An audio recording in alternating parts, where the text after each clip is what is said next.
Thank you for your patience as we get started here. It is great to have you all joining us. I'm excited and delighted to have the opportunity to share what I've learned about activities for brain health. So we're going to dive in here, but I want to just start with sharing. I'm going to ask Tyler. So Tyler's here. She's helping me tonight. She's the Solseri sign that you see here. And she is one of our hosts, one of our panelists and hosts. But thank you, Tyler, for coming.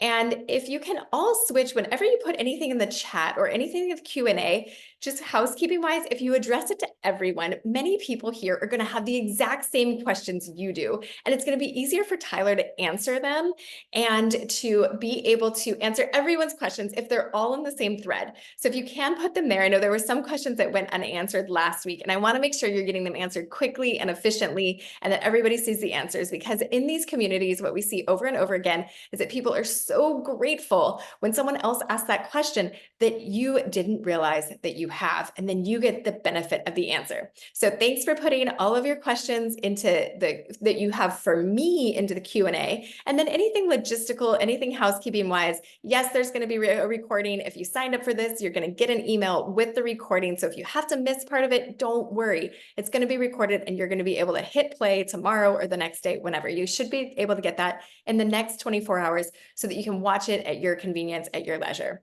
And another thing that I am hoping Tyler can help us with tonight is I want to make sure everybody has the PDF for our keto diet guide. We had so many questions, so much amazing engagement last week around the topic of ketosis. And I know that some people had some challenges getting the PDF of our keto diet guide. That diet guide, so many people have told me that they have gotten into ketosis just using that. It's an 8 or 9 page document. It's not overwhelming, gives you really clear-cut direction about how to get into ketosis. And I'm so glad. I hope some of you have already gotten into ketosis based on what we discussed last week. And I know that that keto diet guide will answer a lot of the questions that were remaining. So Tyler is going to put that PDF in the chat, so you're going to be able to see it and use it and put it to work and get yourself into ketosis. All right, I know that there are a ton of questions, and so any of the questions that come up, especially tonight around activities, but really questions about anything Alzheimer's related, anything related to my work, anything that I can answer, I am looking forward to answering after we go through our presentation. So add those to the Q&A, and I got some great feedback. I'm going to check that they've been answered. So thank you for any feedback that can make these webinars better, more effective, more valuable to you. Please let us know, put them in the chat, put it wherever, send us an email afterwards. We are here to be of service. So I wanted to just, again, we had this phenomenal, we're in the sweetest, most wonderful part of our last coaching courses, our last round of coaching courses. We started them at the beginning of the year, and here we are wrapping up 12 to 16 weeks of coaching, and the incredible feedback that we get. You know, I have to be honest, I'm not a natural salesperson, and we are here to share with you these coaching courses tonight, where I want to share about Marama, I want to share about my book. The reason that we put these things out there is because we see that they're valuable. And I'm the first to tell you, I came to the Alzheimer's space skeptical. I did not think that we would be able to get people the help that we have been. And I can't stop because trying to come up with solutions for people, because over and over again, we hear, hey, this worked for me, but that didn't. Marama is a great idea, but I can't move my mom across the country. I want her here with me. I know it's best for her to be with me. So what can I do from here? And that's where the coaching courses came from. And then now the book is a lower priced thing that you can get access to, that's going to give you a ton of information about how to put this into practice. And a lot of it is from the data that we've collected, the insights that we've gotten from everyone who has been in the coaching courses, everyone who has lived at Morama, everyone who we've seen as a patient. And so we're taking all of those insights, all of that information, all of the communication strategies, and all of these pearls that we've got from people in the trenches going through the same sort of thing you are, and we're trying to put them into packages that make them implementable at home. And that's what we're going to dive into tonight. There's a massive amount that we can do, right? Like, don't let anyone tell you that there's nothing you can do for brain health. There is a huge amount that becomes almost overwhelming. And what we're talking through on these webinars are these foundations of brain health that you can get started right away. So last week we talked about the organic ketogenic diet. That PDF is in the chat, so you can get the benefit of that right away. Tonight, we're going to talk about activities, but each piece is 1/12 or 1/16 of the whole picture. And so I want to start with the most impactful things, and that's why we're going through diet, activities, movement, and exercise. We're going to go through connection and care and making sure that we're managing stressors that fourth week. So we're going to get you a ton of value, and yet in 90 minutes, we can only get through so much. So I want to answer your questions. I want to dive into these pieces. And I want you to know that if you feel overwhelmed and you don't know where to start, we have a lot of options to get you the support so that you can implement. Because what I've seen over and over and over again, this was why Marama was born, the residential care facility where we immerse people in this, is because I had people say, I want this for my loved one, but I don't have the bandwidth to do it on my own. Where can I send them? That's why Marama was born.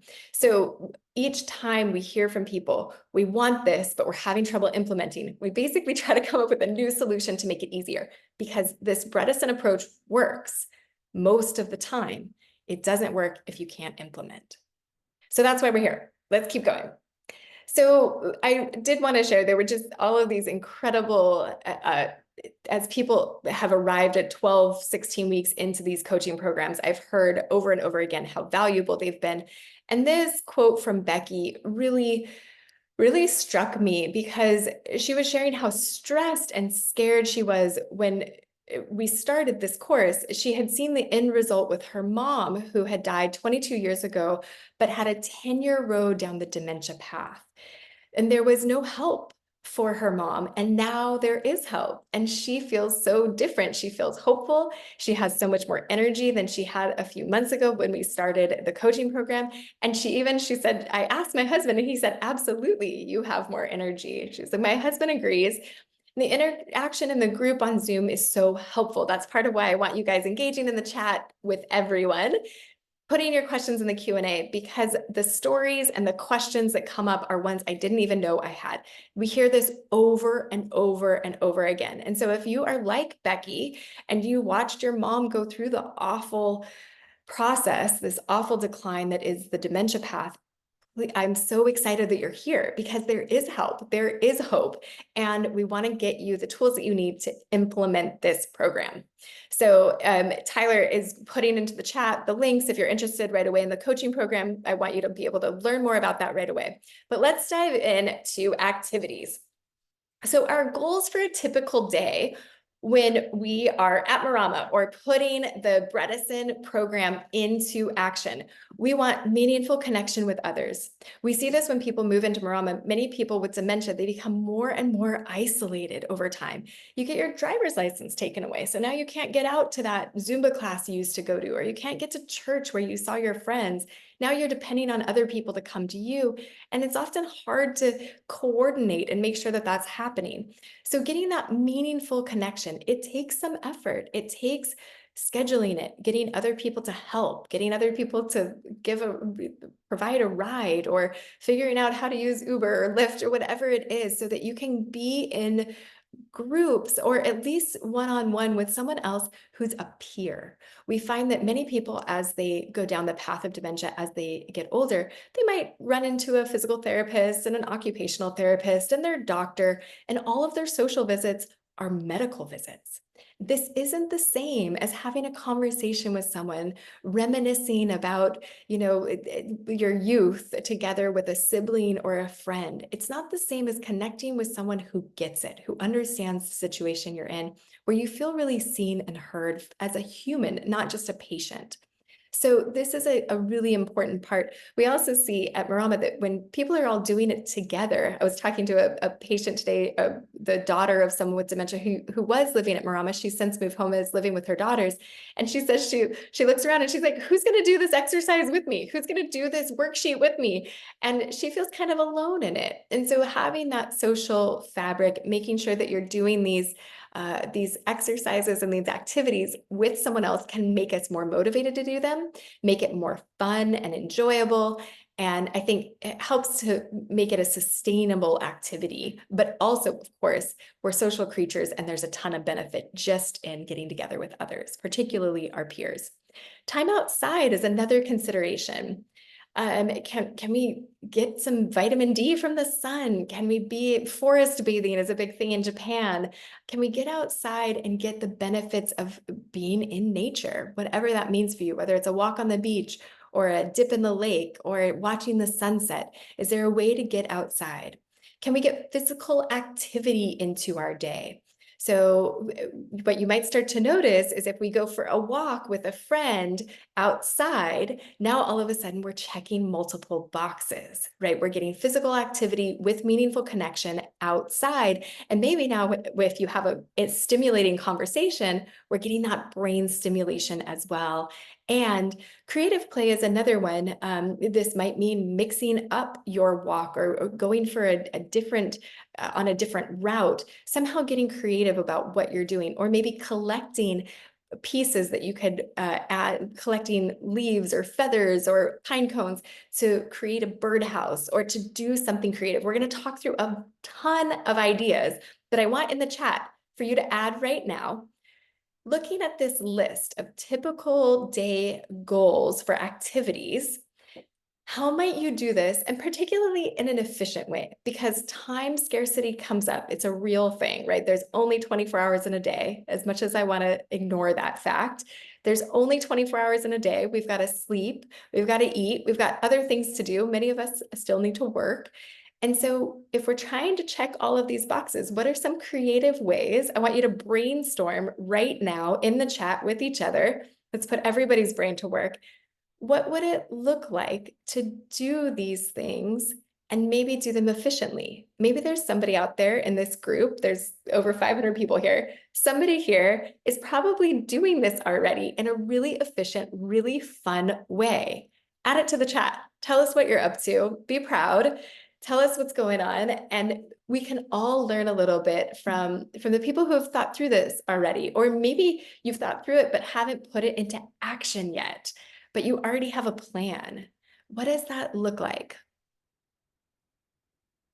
I'm waiting to see these chat numbers come up and to see that somebody start a group of friends and peers to do all of these things together to support each other. I love that idea, Sherry. And Zoom or YouTube exercise classes, that's a great way to do it. I love Brain HQ. That's brain stimulating. Oftentimes people are doing that inside, but maybe you could go outside and take your computer outside to do Brain HQ in the sunshine. Line dancing twice a day. I love it when we do it outside, swimming, getting to the gym, ageless grace outside, cardio dance with coffee after, walking the dog. I love it. Walking with my spouse and chatting. I live in the redwoods on a creek and I go to the creek, wade in the water. Oh, how lovely. That sounds amazing. With a friend and daughter, pick some flowers and enjoy the sunshine. Carol, it doesn't really sound any more perfect than that. Walking outside with friends, listening and identifying bird songs. I love, love, love that idea because that requires that mental stimulation, the memory, the attunement. Love that idea. Wonderful. It sounds like there are so many great ideas. What amazing, wonderful, wonderful, wonderful brainstorming. Keep it coming. So I want to give you a sense of what we do at Marama, not because this is what you need to do tomorrow, but because it gives us sort of a framework to say, okay, what can I do at home? How can I sort of approximate this? Where our job at Marama is to basically spend the entire day facilitating the best lifestyle, the best activities, the best food for someone who is struggling with cognitive decline. So how can you at home get the benefits of what we've learned at Marama and how we set up our day? So we talked last week about breakfast, lunch, dinner, snacks, and that fasting between dinner and bedtime for at least 3 hours. Those are organic ketogenic meals, getting our blood sugar regulated, helping our mood regulate with that, stopping the blood sugar spikes and drops, having really good nutrient-dense food so that we have plenty of nutrients, plenty of energy, plenty of brain energy from those ketones. So that was the conversation around diet. That's all in the orange here. Now, our activities are in white. And some of them we're going to talk about next week when we talk about movement, including walking and the brain gym. And today I want to talk a little bit more about the Kirtan Kriya, daily chronicles, and the creative activities that we can get into, and also the games. So I'm going to start with the games real quick here, because this is such an easy time. This after dinner time is an easy time to flip on the TV, put our feet up, and check out. Now, we all deserve rest. And many times there will be people, especially when they first move into Marama and they haven't adjusted to the diet, they're tired in the afternoon and they need a nap. And when we're stimulating ourselves all day long, we're going to run out of energy and we require rest. So if it makes the most sense for you to turn on the TV and check out in the evening, that's okay. I don't want to make that wrong. And if possible, if you can engage a little bit more with games, some favorites from Marama are bananagrams and Uno. My mom plays bananagrams by herself. She's got a way of doing it. It's very stimulating. It's engaging, and she's gotten better and better at it. So she gets that dopamine hit of like beating her previous score. But even playing chess or checkers, whatever is kind of at that 75% of cognitive stimulation, where it's not so hard that you're giving up, or it's not so, excuse me, so hard that you're giving up, or so easy that you're just checked out. You want to be engaged. So finding that sweet spot where you're engaged, sometimes having the right person to play this game with is part of it. Playing with a grandchild or a sibling or even an adult child who you enjoy, where you enjoy their company, you look forward to being with them. There's laughter, it's fun. That is really an important piece of whatever you take on, whether it's a hobby or game or a creative activity, a creative pursuit, or a meditation. You want to enjoy it, because I can tell you all of these things and they can be top of mind for tonight or for 24 hours, or maybe you'll pick up the book and you'll read it and you'll think, oh, these are great ideas. And then you do it for a week or two, right? This is like New Year's resolutions. It lasts through maybe January. What we want is, if we find something fun, we look forward to doing it and we make it a habit. We make it part of our DNA, right? We make it part of our daily routine. We make it part of who we are. We start to identify, I am a pickleball player. I am a chess player, right? We start to identify with these activities when they're fun. If they're not fun, if it's like sitting in front of a computer doing some brain game that we hate, or playing Sudoku and we hate it, we're not as likely to maintain that habit. We also learn better when it's fun. So it's imperative that you make it fun. Damn it, make it fun, right? So anyways, I want that to be part of the brainstorm tonight, is what am I going to choose that's fun? And if you're caring for someone else, what is fun for them? That is one of the most important pieces. So let's think through the different types of activities. Again, we're brainstorming here. So there was so many great ideas in the chat already, but I want to see if any more come up as we think through music, crafts, food, spiritual activities, games, or outings. So the way that I think about these things and the way that we talk about them in the book, and I'm going to share a sneak peek at the book, has a workbook that goes with it that you get as a free bonus if you order the book online in this pre-order phase. The book comes out June 11th, and I'm going to share a little bit more about that, but I'm going to show you the sneak peek of our workbook, which I worked on with Kate Hanley, my collaborator, and I'm really proud of it. I'm as proud of the workbook as I am of the book itself. And so I'm going to share with you a little bit of what's in there tonight, and we're going to go through these. And I'm going to share, actually, I'm just, instead of talking about it, I am going to do that right now. Okay, so this is what the workbook looks like. Hopefully you can see that. And this is on page 40, is where we get into fostering cognition with activities. I want to just show you the very first page. Looks like this, looks like the front of the book. And when you purchase the book, again, you'll get this immediately. It's a free PDF, a downloadable. It's nearly 70 pages, a ton of work went into this. And I really hope that people can start getting benefit from this immediately, because we basically talk you through the most implementable parts of the book and help you kind of think through how to apply all of this at home. So I'm going to go down to page 40. Sorry, hopefully that's not making anybody dizzy. I'm going to go down to page 40, which is the activities chapter, and just take you through what's in here, because this is such a great time to brainstorm. And what I'd really love is if by the end of our conversation together tonight, if everyone has something they're kind of committed to, share with us in the chat, tell us what you're going to do, and maybe even text a friend or put it on Facebook, like tell everybody, because when we tell other people, they kind of hold us accountable. And then we think, okay, I've told everybody I'm doing this, so now I actually have to make it happen. So when we think through these different kind of activities, these different types of activities, the way that we've broken them down, hopefully you can see this well, is if you are in the prevention category. So if you are someone who has a perfect MOCA score, you maybe have a family member or loved one who had dementia, and you are looking to optimize cognitive function, there's a whole bunch of things that we suggest, and just to get your wheels spinning, to think about doing if you're in prevention versus if you're in the earlier stages of cognitive decline versus if you're in late stage cognitive decline. So for prevention, a creative activity might look like taking a new class that's like a new type of art. Maybe it's doing pottery on the wheel. Maybe it's a different type of sculpting class. Maybe it's a painting class. Maybe you start thinking about constructing something like a bird feeder out of wood. So when we think about the spectrum of a bird feeder, for somebody who's in the prevention stage, you might think of creating like a beautiful birdhouse that looks it's like the replica of your own house or of your neighbor's house, or maybe if you're going to gift it, it looks just like someone who you want to gift a birdhouse to, or a bird feeder to. And this might require multiple trips to Home Depot or Lowe's, right? And you're cutting wood and sawing things, and there's paint.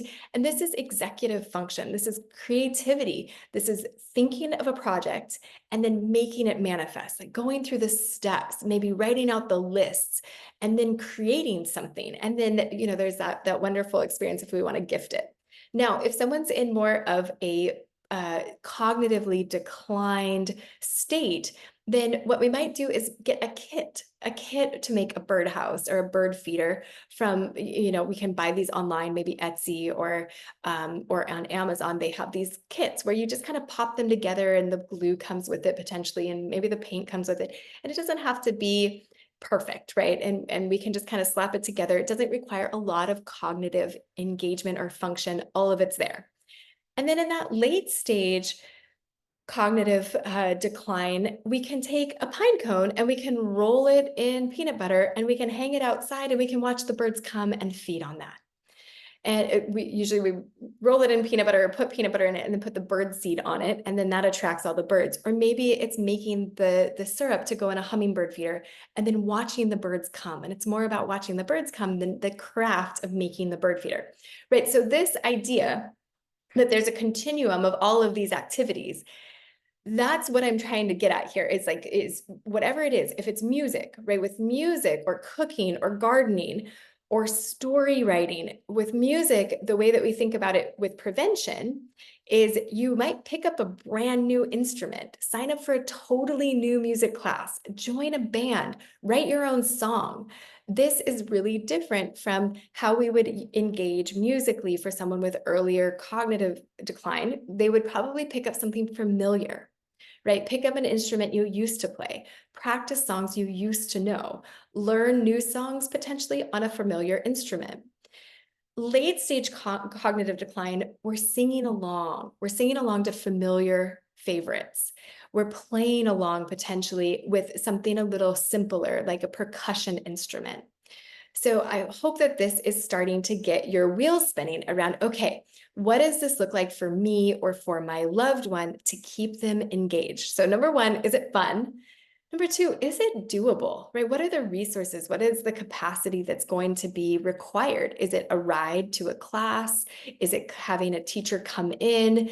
Is it getting a friend engaged who already knows how to do this or who's very musically inclined? What does that look like for you at home? Is there some resource or support that you're going to need? Maybe it's financial, maybe it's a different type of support, maybe it's time.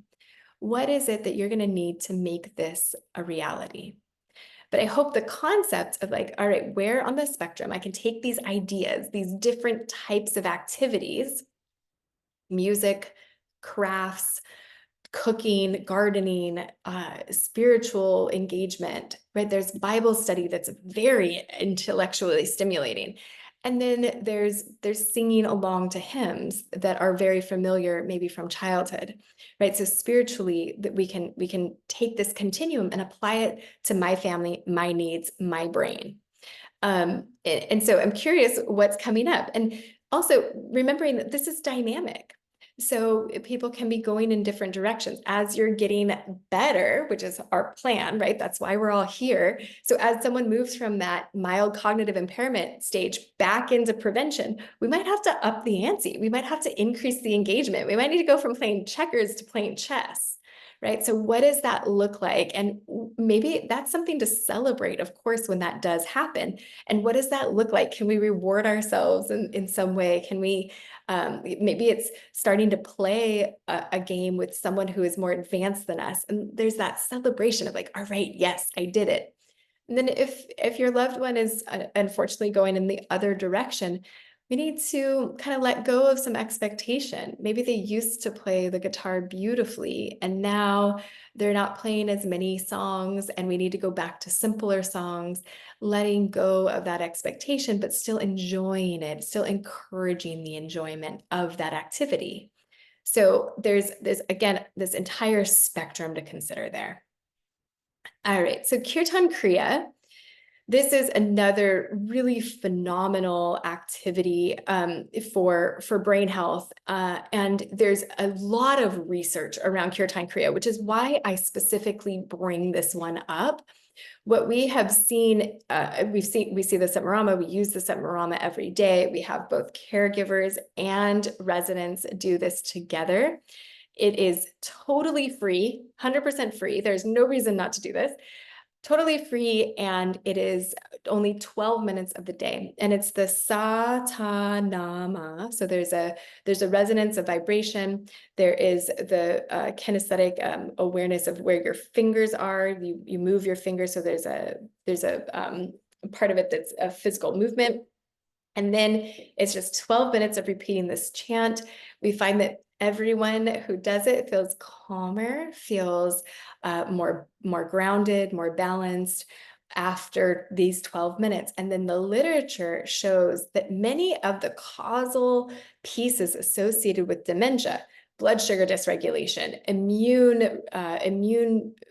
basically the health of the immune system, these improve with Kirtan Kriya regularly, with regular practice. Also cognition, stress.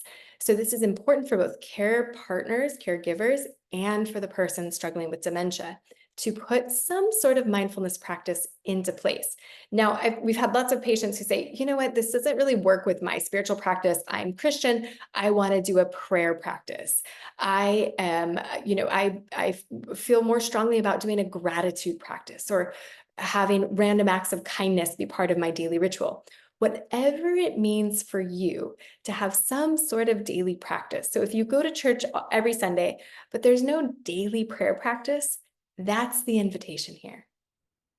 What does a daily practice look like that helps you maintain a state of equanimity and mindfulness, to be in the present moment, not caught up in the past, not caught up in worrying about the future? But how can we bring you into the present moment? And we see over and over again that these practices support our stress levels, our cortisol levels, which when too high can become toxic to the brain.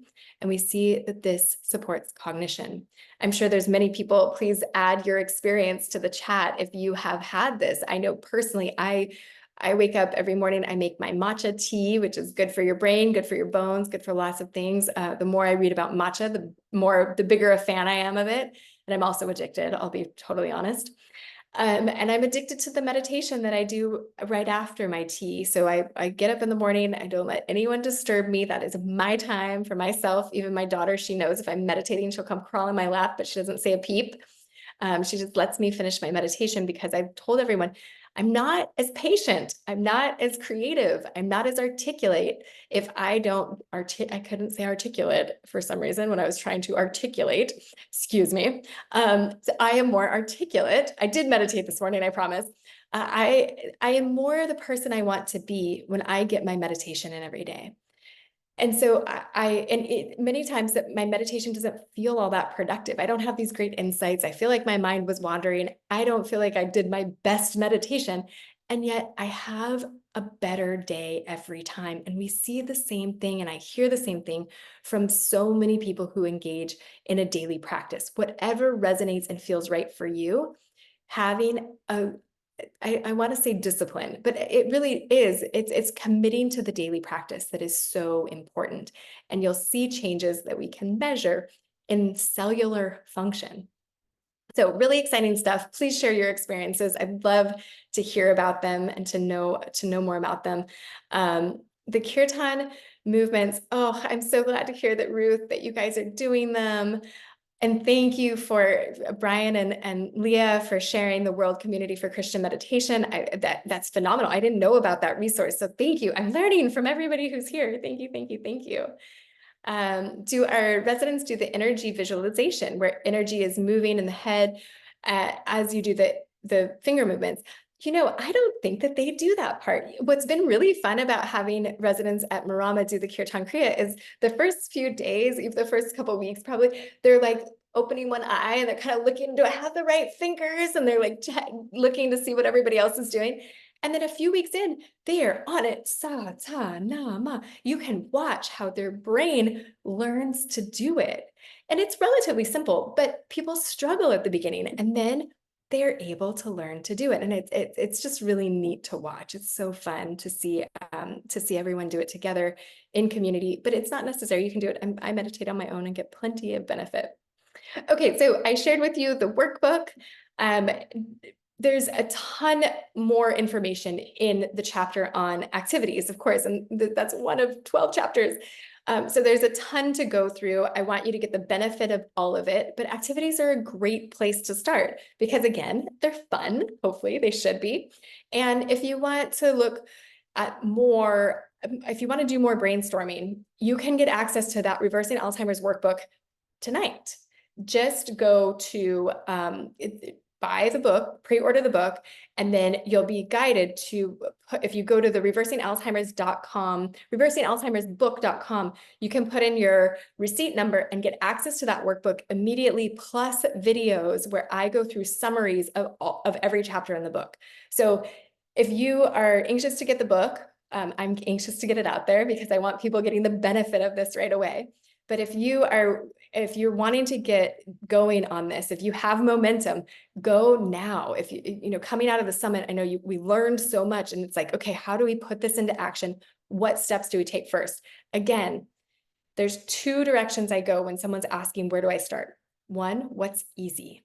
What's going to be easy? So if I'm already going to church on Sunday and my neighbor goes to Bible study on Tuesday and Thursday and I can get a ride, it'd be pretty easy for me to get there. Now I'm getting more social interaction. I'm getting more engagement. I'm feeling spiritually more connected. Let's do it. Sign up. Sign me up. Let's do it yesterday. And then the other one is what's going to make a really big difference. If you had your driver's license taken away and you're feeling more and more isolated and the only people you see are your care providers, your kids aren't showing up that much, or you're feeling more isolated, you haven't seen friends or siblings for a long time, figure out Uber, figure out a way to get over there, start calling, making plans. That's going to make a really big difference in your mental health. So do those, these are examples. I'm making them up, although I've seen patients in both of those scenarios, but pick something that's going to either be easy, so you get that win, you get that momentum, and then we're going to layer on the next piece, or pick something that's, you already know, you probably know in the back of your mind, I know I need to change my diet.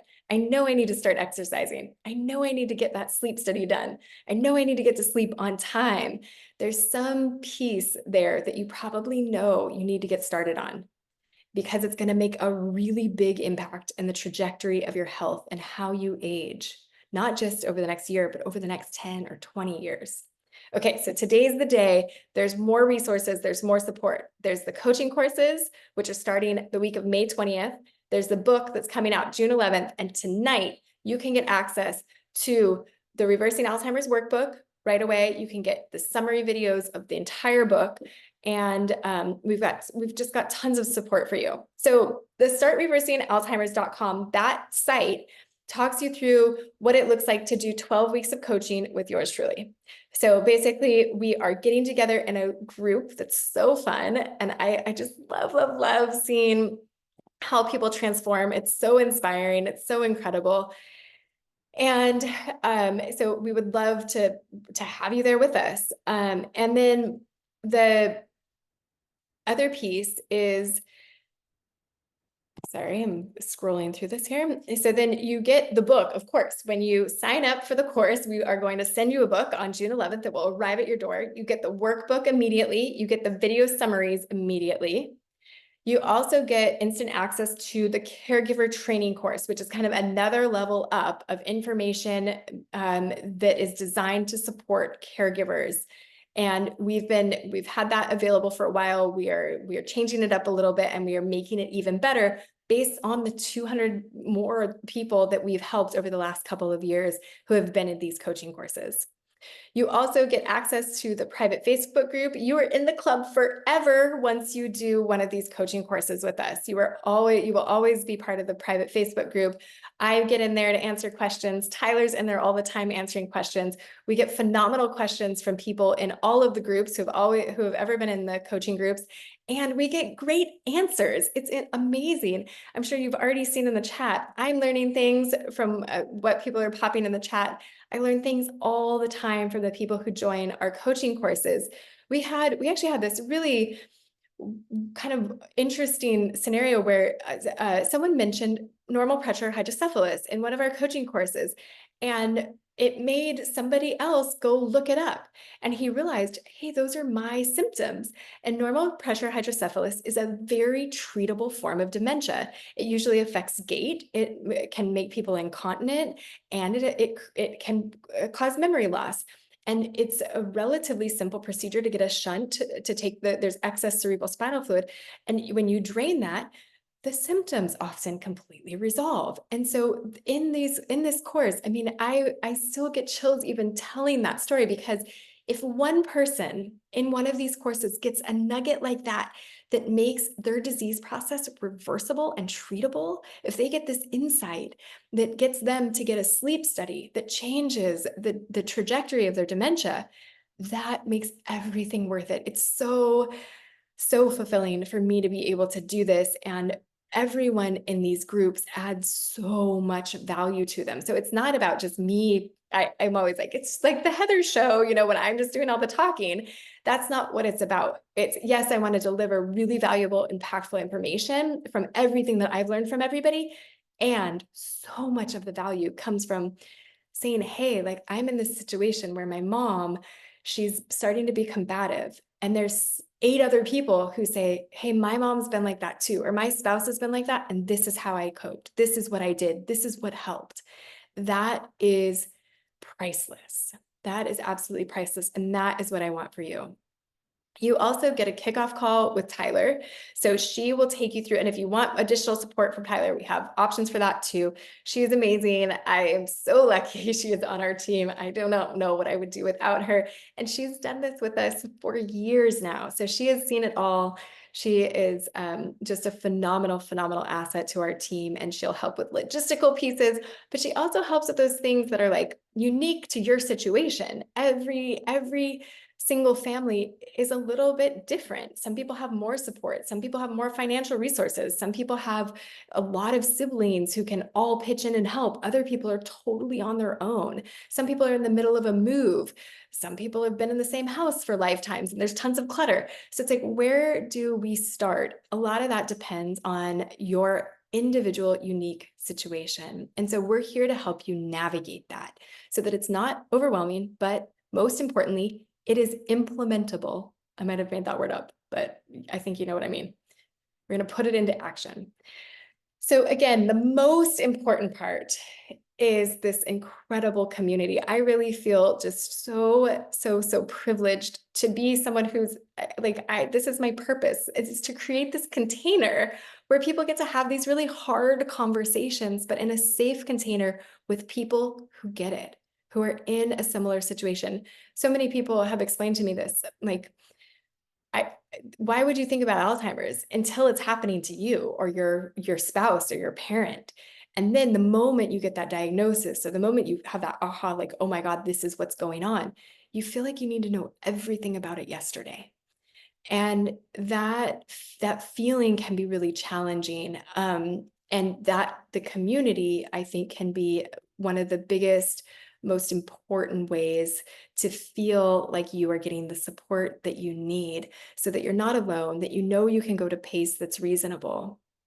And so really, really, the community, I think, is the most priceless part.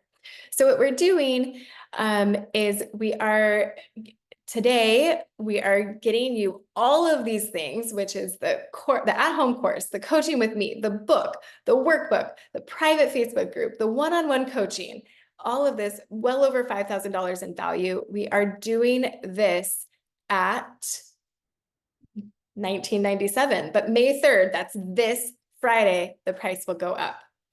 And what happens once you're in the course, you'll go to this page. We will send you all the links. All this will come by email. Do know that it's becoming the Reversing Alzheimer's course, consistent with the book. It was Marama at Home, but it's all the same. It's all our umbrella. It's all with Tyler and I. So if there's a little confusion there, I'm sorry. We're in the process of rebranding that. And then once you're in, you can just hit this orange button. You can start the course. And then you will see us for at least 12 weeks. There are some times when I travel, and so then Tyler takes over, and then we just add another week on at the end, which makes us get to be in the community even longer. So we get even more stories of how people are transforming, and it's really, really amazing and inspiring. And I just couldn't feel more privileged to be able to do all of this and support and serve in this way. I am going to take questions now. And I hope that there are lots of ideas in the chat around how to get these activities into action. Okay, so what is the anonymous attendee? I'm in the Q&A, and I will answer these live, and I will check the box so that everyone knows where we're at. What is the longevity of your protocol? What are your long-term outcomes for those who go through Morama? Really, really great question. So Morama's been open for 4.5 years now. And I was talking to a resident who moved in, the daughter of a resident who moved in, and she moved in May of 2020. And she's stable. She got better at first, and now she's kind of stabilized. She still has some dementia, but she is cruising right along at about a MoCA of 19. So she is just cruising. Her family members, when they go on vacation, when they go see people, they're like, wow, your mom is doing great. She's had dementia for how long? Over 10 years. And she's just cruising. She's enjoying life. She said to her daughter, I'm having fun. I want to do more of life. Life is good. And that's what we're after. Now, your question is phenomenal. And, we don't really know the long-term outcomes. What I will say, this is not a cure. I would not say that what we are doing, the Bredesen protocol, everything that we outline in the book, it does not eliminate Alzheimer's. It reverses the pathophysiological process. We have better neurological function. We have better cellular function. We tend to see when we're looking at brain imaging, sometimes people are getting, the atrophy is reversing, so they're getting bigger regions of the brain. And then also there is more blood flow at times. Now, that being said, if you come off the diet, if you come off the activities, if you come off the pieces that are working and go back to a standard American diet, a sedentary lifestyle, if all of those risk factors come back, we see that the disease comes back as well. So this is not like you've got a UTI and you have a urinary tract infection, you take an antibiotic, it's gone, done, don't have to think about it again. That's not the case. This is a lifestyle that we adopt long-term, a brain healthy lifestyle we adopt long-term. It's not for everyone. It's hard.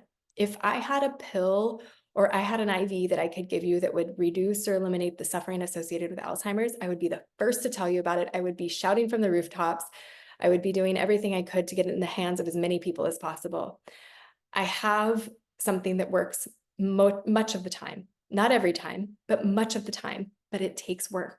It requires work, it requires commitment, it requires resources, it requires the allocation of time and money and effort. But I see improvements over and over and over again. And so no one should be told there's nothing you can do. Everyone should be told that there's lots you can do. And the effort really goes into getting started. Now, the longevity of the protocol, I've only known about it since 2017. And I see patients who are still doing well. We also see people who are not. So it's really a mixed bag. And I hope, and what I love about Dr. Bredesen, he's always like, Heather, who's not getting better? Let's review those cases, because I'm sure there's a way we can help them. We just haven't figured it out yet. So we know a lot of ways, we know a lot of the pathways, we put those to work, it works the majority of the time. And there's still lots of work to do to make it even better. So from Dana, what strategies should I have if I have two ApoE44 gene variants? So ApoE44, for those who don't know, this puts you at much higher risk for dementia. So what happens is the majority of the whole population has a 13% risk of being diagnosed with dementia in their lifetime, Alzheimer's in their lifetime. When we start putting in these ApoE4 variants, so if you have a 3, 4, 2, 4, if you have one copy of ApoE4, you have a 30% chance. So you go from 13 to 30% chance, about 1 in 3, of being diagnosed with dementia or Alzheimer's in your lifetime. If you have 2 copies, if you are ApoE44 positive, you have a more than 50% chance of being diagnosed with dementia. Now, the goal is to keep you in that part of that less than 50%, but there's still people with ApoE44 positive who don't get dementia. How do we set you up for that? You probably have to work harder at prevention. You definitely have to work harder at prevention than your spouse or your neighbor who's not ApoE44 positive. You've got to be on it. That means we've got to be on the diet, on the exercise program, on looking at the labs, making sure there's no toxicity, no infections. We've got to be managing stress, making sure there's absolutely no sleep apnea, making sure that we're prioritizing sleep and getting that, and starting in your 20s. If you're ApoE44 positive, let's get the next generation tested. Let's make sure they're getting their cognoscopy and not waiting. Cognoscopy is what Dr. Bredesen calls it. When we're looking for all of the things that we know put us at risk for dementia, we want to get that done for, if you're ApoE44, for you and your offspring, your genetically related offspring. We want to get that for you earlier, maybe in your 20s. Don't wait till your 40s, right? Get that early on. If there's somebody, I see Nathalie is asking about ApoE33, but history in the family. So we don't know all of the genetics, right? There's so much to learn about genetics. If there's a history in your family, you want to be in that prevention mode. And, thank goodness, thanks mom, thanks dad, I didn't get a 4 from you. But it might be that one of them did have ApoE4 and you just didn't get that because you get one from mom and one from dad, but mom and dad each had 2, right? So maybe mom was 3, 4 and you got her 3, not her 4. Thank you, right? So what you want to do is make sure that you're looking, right? Make sure that we're reducing the risk in any way we can. I would not wish dementia on anyone. And so we can do so much to prevent it. The time to start is today. Okay, Maureen has not gotten the PDF for ketosis. Oh, I told you I would check these. And then Maureen has not gotten the PDF. Tyler, would you mind putting it in the chat one more time? And Maureen, if you want to choose Sulsari or Tyler to send a direct message to, just give her your email address and then we can make sure that we email that to you. Okay, and then how can you diffuse hallucinations and delusions? Really, really great question. I am a huge fan of Teepa Snow's work, and she goes through sort of what to do to redirect if someone has a hallucination or a delusion. And what you essentially want to do is you want to go into their mind with them, right? If they are having a hallucination, she has this great video where she imitates or acts out a woman being concerned about a child who's like stuck in a tire. And it's just funny. Tipa Snow is really hysterical, and she's really great at acting out these scenarios, and you learn a ton from them. But essentially what you're doing is you're going into their mind. You're going into why are they so concerned about this, right? Who is this woman? What was her past, or this man? And really trying to think about getting creative. What is the need that's not being met? And how can I meet that? How can I reassure them? You don't want to correct them. So the refrain we use is connection over correction. So instead of saying, oh, that person that you see climbing over the wall trying to get into our house, they're not there. You just say, don't worry, I've called the cops. They're on their way. They know that they're there. We're going to be okay. I've locked all the doors. Right. So you reassure them that everything's going to be okay. This is really challenging. It's more common with a Lewy body dementia. And we had a patient who was in our clinical trial who had Lewy body. He never did get into ketosis, but his cognitive function stayed stable when he was on the plan. So this is challenging. It's really, really challenging when hallucinations and delusions come up, and it's not impossible to diffuse at times. With dementia, thank goodness, we get another shot tomorrow. If it doesn't work, if whatever we're trying doesn't work, we get another try tomorrow. And I hope that that's helpful at some level, and that you can, I recommend going down the Tipa Snow rabbit hole. She's really the expert in that. I'm not sure my message goes through to everyone. Seems to stall. Thanks, Gloria. I know technology is awesome as long as it works, right? I have, my slides have been glitchy for months, and I restarted Zoom, and now I'm switching to a different process, and I was sharing a PDF with you. I hope that worked. I feel you, Gloria. Kathy, yay, hi. I like stevia. So do your children. Lately, my docs like Perlmutter. Lately, many docs like Perlmutter are liking allulose, but allulose has 9 carbs per 2 teaspoons. What do I think about allulose versus stevia? So I'm a fan of mixing up allulose, stevia, monk fruit. I know there was a study about linking monk fruit to clotting, and yet that study was really limited. I watched Mike Mutzel had a great, he's a total science nerd, and he had this great breakdown of basically what's going on with that particular study that was knocking the monk fruit. So after I was convinced by him, I think monk fruit's okay. What I do like to do is rotate the different non-blood sugar spiking sweeteners. And xylitol is another one, but stevia is a biofilm disruptor. So many people have issues with their gut. Xylitol is also one of these ones. It's an antimicrobial, so it's great if you're just chewing xylitol gum, but if you're swallowing a ton of xylitol, it can upset your gut microbiome. And allulose, these sweeteners, I think, use them, but don't in moderation, right? There's still sweeteners. They're highly processed. And I think my overarching, I love organic keto. Yes, I think that's the best thing for brain, for turning around cognitive decline. And yet the best diet generally for everybody is not processed. It's going back to what came from the plant, what came from the animal, what came from the ground directly without a lot of processing. And I do have concerns that stevia, allulose, monk fruit, xylitol, these are all highly processed. And so moderation, and I mix them up. And that's my advice. I hope that that's helpful, Kathy. I feel like you probably have really great insights there too.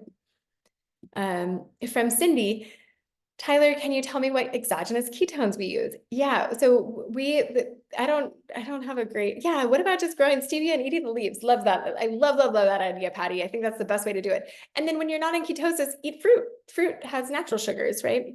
A little bit of honey, a little bit of maple syrup that's non-processed, and having those will raise blood sugar. You will not get into ketosis if you're eating a lot of fruit, maple syrup, or honey, but stevia leaves you can totally do. I think I don't like the taste of stevia, so that's my bias, which I'll be totally honest about. Tyler, thank you for adding the perfect ketone link there. Thanks for that. That is in there now, Cindy. So hopefully you caught that. From Curtis. What is happening in the Alzheimer's space in research and practice like mine? Dale Bredesen's efforts have been my go-to, but what else do you feel is valuable in theory and practice to prevent and hopefully reverse neurodegenerative diseases? What am I finding in practice? Curtis, thank you. What I'm finding is what I put in my book, and there's a lot. I think Dale Bredesen and the research, what's going on there is they are currently recruiting for a multi-site. There's 5 sites. I think they might be at the tail end of recruitment for this. They have a 70-person participant trial that is it's a randomized control trial, and then it's a crossover trial. So anybody who's in the control group is actually going to end up getting treatment. So really great opportunity. And then I feel so grateful. I pinch myself every Thursday. I get to join the group at the Pacific Neuroscience Institute up in Santa Monica, led by David Merrill, and Dr. Bredesen is in that group. Karen Miller is another rock star neuropsychologist. And Cyrus Raji, he is probably the best neuroradiologist in the country, if not the world. I mean, these guys are just at the top of their game. I am learning so much from them. And, you know, some of the, I think what we're seeing is it's very validating when we add the functional medicine piece to what they're doing in a conventional setting. We are hopefully seeing better and better results. The imaging, I think, is moving in the direction of MRIs and ASLs. And what we've learned from Cyrus most recently is that we're not doing as many of the neuroquants. I feel like we're getting into a very much I feel like I could go super nerd here, and I want to keep this implementable. But Curtis, if you are a provider and you want to have a question, have a conversation about this, if I feel like that was a provider question, so happy to chat with you more. From Alex, my question is about food. I'd like to know if beet powder, and pomegranate powder are effective and good for the gut. I'm thinking about the powders you can find at Whole Foods. Good question. So beet powder and pomegranate, if your goal is to get into ketosis, then you might want to avoid those because those are typically high in carbohydrate. But what you're getting are these rich polyphenols, right? So I love adding these really colorful fruits and veggies when I'm not trying to get into ketosis. So when I am switching out of ketosis and going kind of more vegan, more plant-based, that's a great idea. Now, here's the only thing is the powders. They are highly processed. So again, what I would love is why not eat a pomegranate? Why not eat some beets? And that is my favorite way to get those plant anthocyanidins, like all of that great polyphenol power with the fiber, with everything else, not broken down and put into a powder. So just my opinion. Now, if you're not able to, like if you hate beets or you really hate vegetables, or it's just not logistically working into your life to get in veggies, then yeah, kind of having those powders around to add to a smoothie or to add to water or something. I do like those greens and reds powders for that reason. The other thing is there are people who are maybe fighting cancer or fighting dementia and using some excess nutrients to really tip our cellular function to like almost super saturating with really good nutrients that are important for healing. That can make a difference, particularly if somebody is really depleted. So I'm not trying to talk you out of it, but more in your situation, Alex, like would it make sense to add some of the real foods and use food as medicine rather than a processed powder? And then, of course, if your goal is to get into ketosis, they probably won't get you there. Kathy again, I use coconut milk, and many in the 4-4 group say Bredesen said no saturated fat for 4-4s. Do I like coconut milk or better to avoid if a 4-4? Phenomenal question, Kathy. You have nailed one of the most controversial questions in our little world here. So Mary Newport, who you may have heard of because she gave her husband coconut oil back before reversing Alzheimer's was cool, back 10, 12 years ago when nobody else was talking about this. She had given her husband coconut oil based on a clinical trial that they were recruiting for in Florida, and she saw a reversal in his dementia. He got better, and he lived for many years. And she's basically dedicated her life to being a proponent of getting into ketosis. So MCT oil, coconut oil, more than coconut milk. And she has argued with me, and she's like, show me the studies that you can't do saturated fat, coconut as saturated fat for 4-4s. And I've had trouble finding them, but Bredesen and Gundry both say to avoid saturated fat if you're a 4-4. Now, I tend to go more in Mary Newport's direction because she's a proponent. She says, use MCT, use coconut oil. It doesn't matter if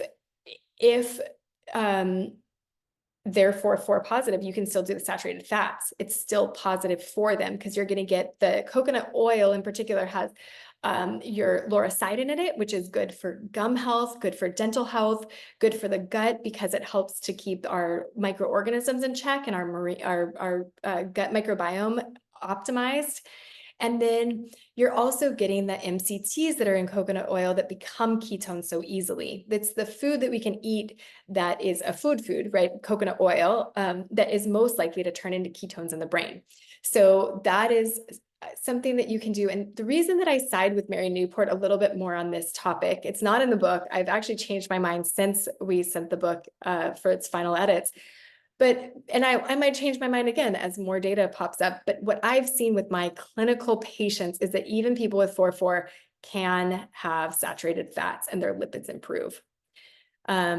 So I think that it's a question that I am not 100% sure on the answer of, but that's my leaning right now, is that it's okay to have saturated fat in the form of coconut if you are a 4-4. Great question from Jane. Dr. Jane, thanks for joining us. Will I be discussing supplements in one of our sessions? I am totally happy to do that right now, actually. So there is I see Margaret ordered a book. Thank you so much, Margaret. Thank you. I'm going to do a little happy wiggle because every time somebody buys a book, it sends a signal to the publishing company to order more books, to print more books. It helps us potentially hit one of the bestseller lists, which then extends the impact of the work. And that's why we're here. And so the more people that buy the book, the more people will buy the book. And that is just... So thank you, Margaret. And what we'll do is if you go to reversingalzheimersbook.com, you put in your receipt number and then you'll get access to all of the bonuses. So thank you. Okay, so Dr. Jane, let's talk about supplements. What supplements? So this is in the book, and I'm not planning to talk about it in these classes, in this webinar series, because part of me gets nervous that they're not appropriate for everybody. But I will tell you, one of my very favorite supplements, and these are the supplements that actually in our clinical trial, they were our foundational supplements. I'm going to list those ones. Okay, so Qualia Mind, Kathy Bliss is here, and her children are responsible for that product. It is a very sophisticated, brilliantly formulated product that we used in our clinical trial, and that I have people tell me over and over again, I am more articulate, I am more focused, I'm able to get things done, I sleep better at night. And so I'm a fan of Qualia Mind. There's a caffeine-free version, and the typical Qualia Mind comes with some caffeine in it. So if you're sensitive to caffeine, know that there's a couple of options. Tyler is going to put these in the chat, so you're going to see all of these pop up as I talk about them. So Qualia Mind, and actually, you know what? I know Tyler is busy. I'm asking her to do a lot here, and maybe Kathy, you could also. And I use 4 to 7. It always wants to call it Quail. It's Qualia Mind by Neurohacker Collective, and we have a discount code that Tyler will put in there in a minute. So Qualia Mind is a great nootropic stack that is a bunch of stuff all together that we find helps cognition pretty quickly. And then The second thing is fish oils. So I'm a huge fan of omegas, omega-3s, a combination of EPA and DHA. And DHA has more research for brain health, but a combination of both is also, I think, very important for everything. Helps to reduce inflammation, how the myelin sheath in the brain is made of fat, right? Like we need fat for healthy brain function. So I highly recommend a good high quality omega. We recommend the Zymogen Monopure. And then my third favorite is vitamin D. If you are a postmenopausal woman who is not on a blood thinner, then doing vitamin D3 with K2 is another great one. Thank you, Fiona, for buying the book. So grateful. So quality of mind, fish oils, omegas, vitamin D, D3 with K2, and then a probiotic is another great one. Many people, especially if you have gut issues, then we want to make sure the gut-brain connection is very real. We want to make sure you have good gut microbiome. It helps the immune system, which we know can help the brain, but also there's more neurotransmitters in the gut. I mean, I feel like I could say these things all day long. There's just such a deep connection between the gut and the brain, and having the right microbiome impacts our immune system, our metabolism, so many of the things that then downstream impact the brain. So getting on a good probiotic is a great idea. If you're not having a bowel movement every day, then I recommend magnesium citrate or magnesium oxide to get your bowels moving. Magnesium threonate crosses the blood-brain barrier a little bit better than some of the other magnesiums, and can help to calm, can help with sleep, and can help with neurotransmitter balance as well. So a magnesium threonate is another thing that I often will recommend. So those are like top 5 supplements. Of course, when we get into a clinical setting, we really try to personalize this, because some people have a bunch of toxins. So if you know that you're highly toxic, get on a multi for your liver, start some glutathione. If you know that you have a lot of immune issues, if you've got issues in your, it's in your microbiome, or you have gingivitis, or you have Lyme, then we need to focus on that. We want to get, as Dr. Bredesen said, if you think of your brain as my brainistan, as a country, right? And you are stuck in fight or flight or defend, then you're not going to be in that rest, digest, and heal state. You're not going to be creating new neurons. You're not going to be creating new infrastructure, right? What we want to do, it wouldn't make sense for certain countries that are at war right now to be building roads and schools. They're just going to get destroyed. They don't have the resources for it. What they should be doing is finishing up the fight, wrapping that up. And so that's the idea. For many people, we don't need to focus on regeneration. We really need to focus on getting them the toxins out, the nutrients up, and their infections defeated, right, out of the system. And then we can go more regen. And so there is a lot of nuance to how we do this. If we're in a prevention phase, then we can go slowly. We can do things one at a time. We can focus on the gut first, and then infections, and then hormones, and then regeneration. If someone's already struggling with cognitive decline, the way we did it in the clinical trial, we did it all at once. We did not wait. We did not think about cost. We just went for it. And we saw that most people improved.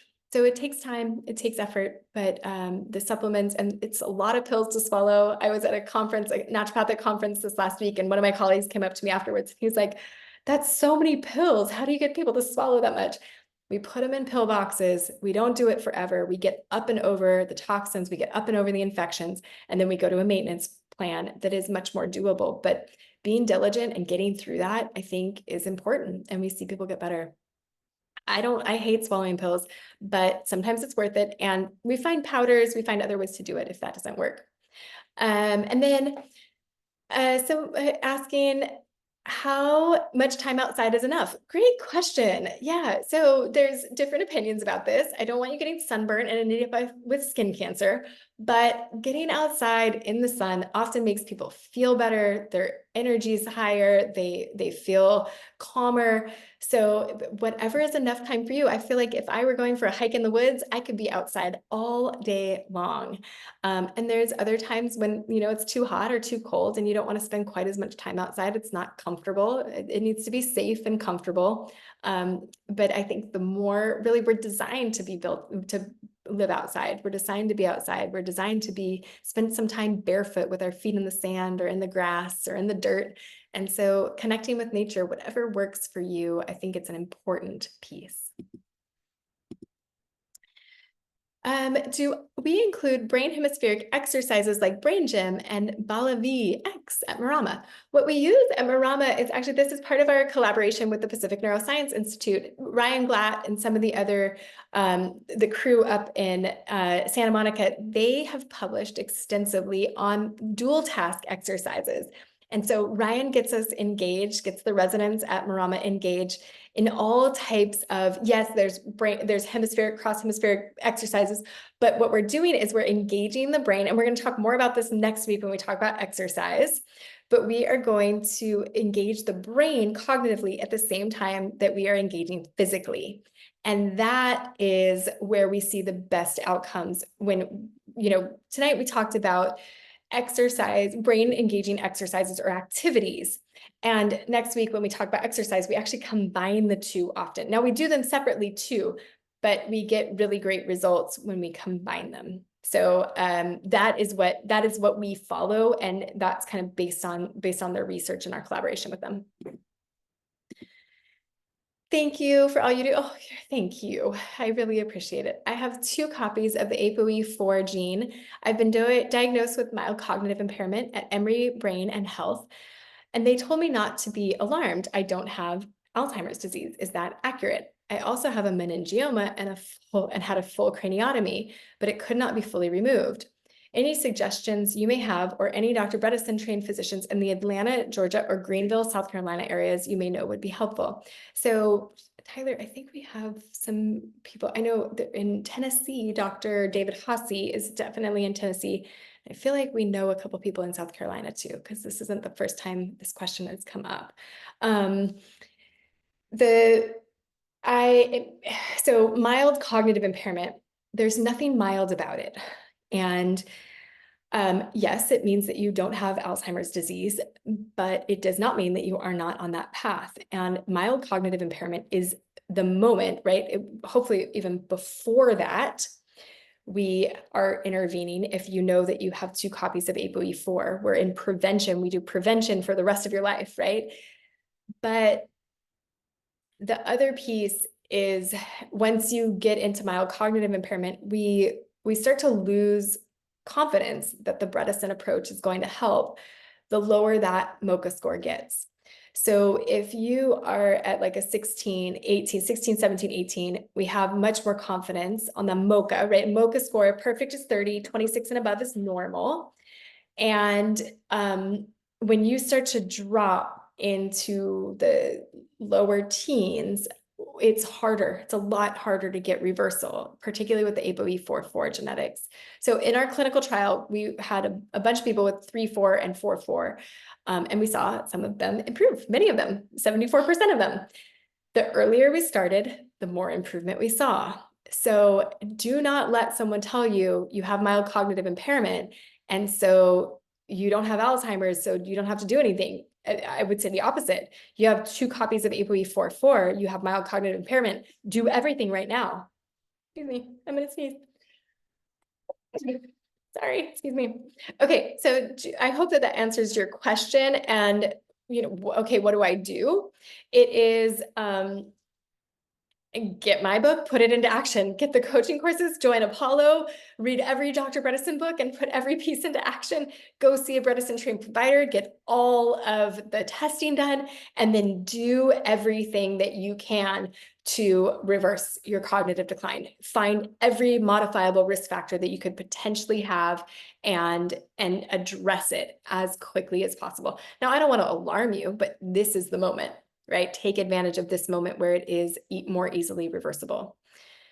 Okay, I'm seeing so many great questions. So from Julie Morris, I've worked on brain retraining for years as a PhD speech language pathologist, but I was missing thank you, Julie. Thank you for your contribution to this and working with people who, as a speech pathologist, I'm so grateful for every PT, OT, speech. I mean, I could not tell you how selfless and incredible that group of people I've had the privilege of meeting and collaborating with over the years. Thank you, thank you, thank you for all you do. I was missing the nutrition movement and other pieces, but even so, I saw progress. And then I developed lupus and brain fog myself. Oh, how rough. Doctors offered no answers. So I did my own research and wrote a book, yay, on cognitive impairment and autoimmune disease. But I can't get agents interested. Any advice for new authors to get published? By the way, loving your new book and have my mom on Recode. Awesome, yay. So the authors and agents and all of this stuff, I am so new to this and I am kind of flailing through it myself. So Julie, I wish I had more support for you and maybe we can connect offline, but I wish that the book for me, my book, it's never felt like mine, because I can't even explain to you how I ended up with an agent and a collaborator and a book deal. Like it just was so nothing I could have imagined ever happen, could have ever imagined would happen.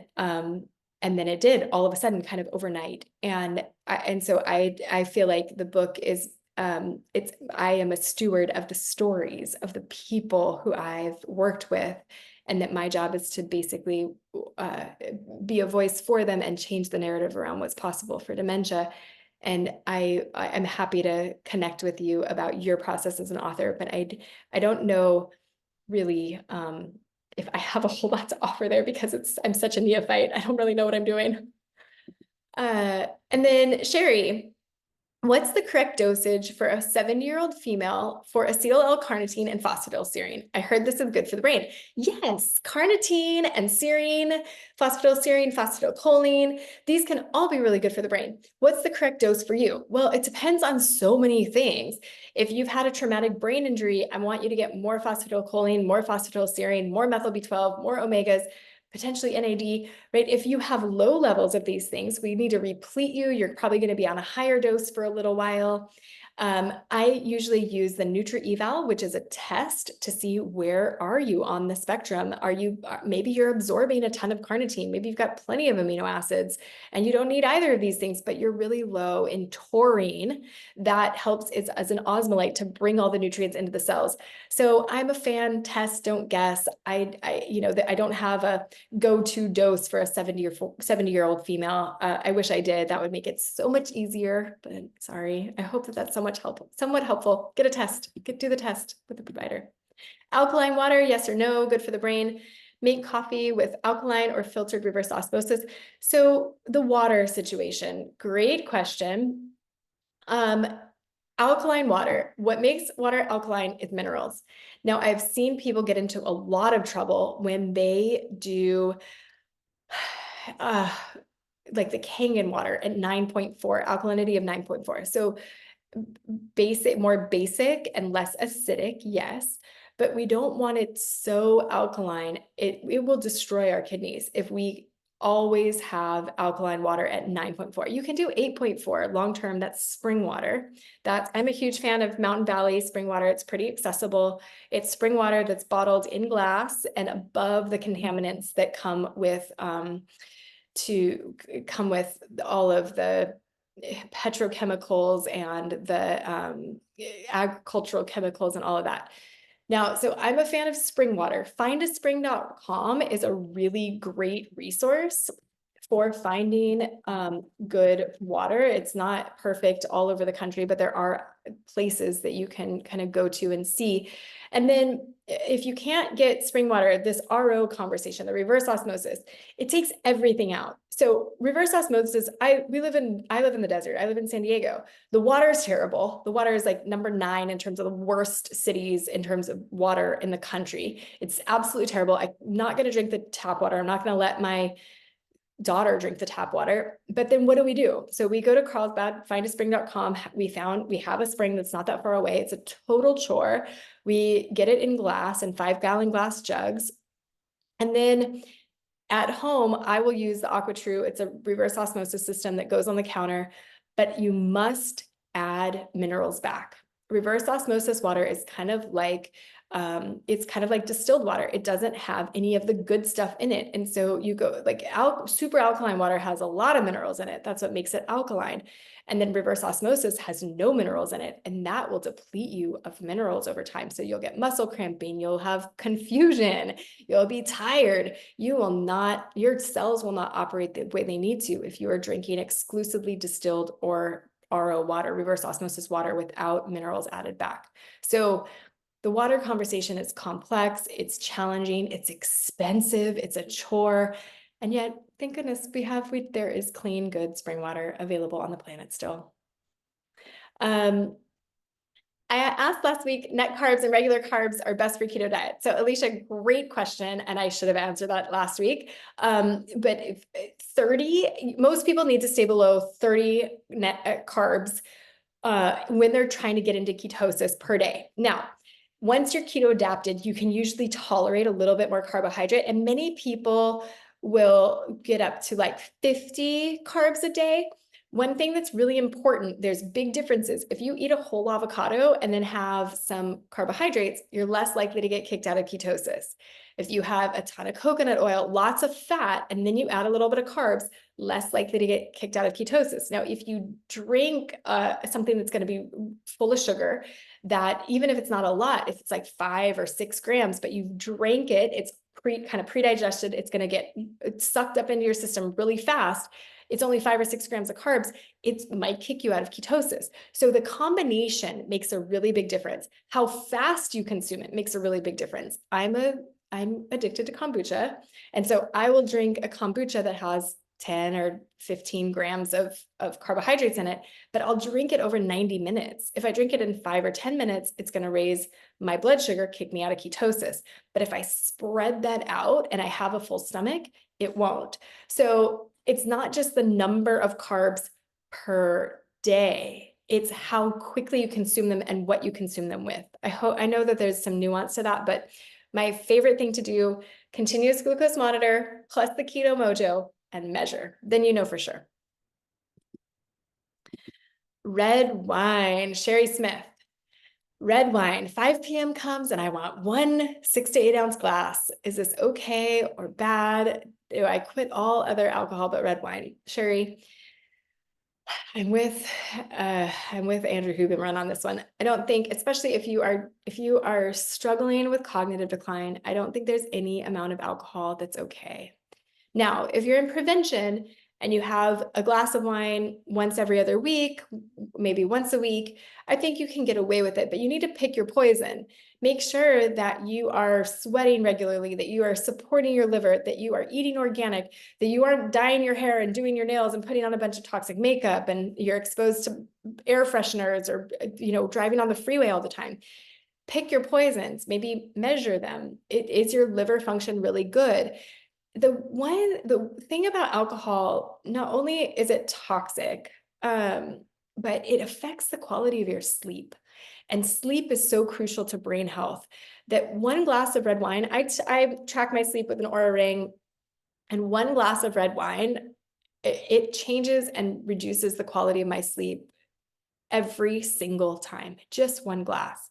And so is the poison worth it? You have to decide. I think if you have any cognitive decline, my answer is it's probably bad. Now, what do you replace it with? So we have something called Relax Max. That is, I've had patients put it in wine glasses, and it helps with that 5 o'clock Friday feeling that you get from a glass of wine. So if you can replace your wine with some alcohol-free, relaxing drink, maybe you get the same benefits without the toxic exposure to alcohol. I see all of these questions about ocean robins and vegan diets versus reticent and keto versus what I'm talking about with keto. And so I really want to hit on that question because it's an important one. So my dietary advice, there is not one right diet for everyone. And there is not one right diet for every human body throughout your entire life. So I don't think anyone should be vegan forever. I don't think anyone should be keto forever. I don't think anyone should be paleo forever. There is one consistent piece of dietary advice. avoid processed food. It's not food. It's manufactured to be highly palatable, to be highly profitable, and to not be very nutrient dense. And so this does not serve you. It is not food. It's made to make money and to basically strip the earth of its resources. Don't eat it. Stay away from things that come in packages. And of course, you can go to a health food store and it's going to be fancied up and it's going to be, like environmentally, whatever. I eat some of it too. You can't avoid it completely, but the more that you can, the better it is for the environment, the better it is for your brain, the better it is for your body. Get rid of processed food. And then the rest, the consistent thing about this ancestral diet trend, right? So ancestral diets is paleo, carnivore, like keto is even kind of in this category, vegan, all of these ancestral diets. When we think about our ancestors from 100,000 years ago, what was consistent about their diet? Inconsistency. They couldn't get blueberries in the dead of winter. We can now, but that doesn't mean that we should, right? So how can we change our diet with the seasons? Can we eat seasonally? Can we, I think going in and out of ketosis, that was something that happened in an ancestral diet. We didn't have abundant access to carbs 365 days a year. So we had to go into ketosis. We went into periods of fasting. I don't want people who are at risk of frailty to lose more weight, but if you want to lose weight, getting on a ketogenic diet, enjoying intermittent fasting, these can be really helpful for your metabolism, for your weight. These are modifiable risk factors when it comes to dementia. Ocean Robbins is a fan of the vegan diet, and I think he has a lot of really great reasons for why. The environment, your cardiovascular health. Now, I do not think your cardiovascular health and your brain health are at odds. I think that the best thing from my perspective as a clinician supporting people with dementia, watching what happens at Marama, where people go eat an organic ketogenic diet that's highly vegetable rich, highly nutrient rich for months at a time, they tend to do better, right? So I know that this can be helpful, particularly if you're switching from a standard American diet, a diet high in processed carbs is going to be the worst for your metabolism, the worst for your brain. So what we need, I'm not trying to fight with Ocean Robbins. I think he has a really great point. But for brain health specifically and dementia specifically, I think the ketogenic diet does a little bit better. But go back and forth between a vegan diet and a keto diet. What I worry about is people trying to be vegan and keto. And that is too restrictive. I don't think that you're going to feel satiated. And I think that when you cut out both carbs and animal proteins and fats, you don't have enough variety. So it becomes boring. It's not sustainable. Anyways, I also don't think it's healthy. Anyways, inconsistency is the consistent thing. Change it up. Try different things, different seasons of your life. If you're postmenopausal, your body's going to respond differently to when you were cycling. If in your 70s, it's going to be different than in your 20s. Try the different diets. See what happens. It's the quickest way to change your microbiome is to change your diet. And so try it out. See what happens. I would love, love, love to hear your experiences. I'd love to support you in them. Again, we will be here next week, Wednesday, to talk about exercise. We had a little preview around dual task exercises, but we're going to talk about some other things as well. And I'm so, so, so grateful to all of you for your engagement, for showing up, for having these conversations, for asking hard questions. And I just am so humbled that many of you bought books. Thank you, thank you, thank you, thank you. And I will look forward to seeing you all next week. Good night.